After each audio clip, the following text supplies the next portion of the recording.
ચક્કુ થોડું જ નાખવાનું અંદર, આખું ચક્કુ નહીં ગુમાવી દેવાનું. થાય રહી છે ભાઈ, કેમ કપાય ને એ સ્ટુડન્ટ કરે છે. જઈએ તો હું એવી રીતે કાપ. હા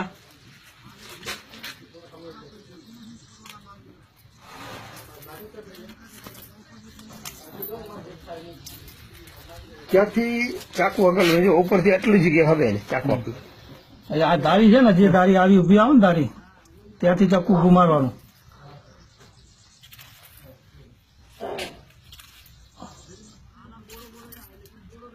એ દાણો એક બી ના કપાય.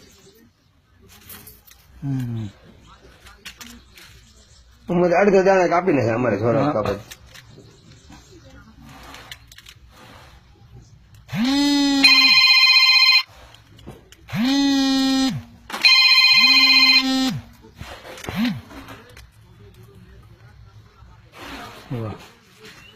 વાહ બસ ચાલે જરા જુએ.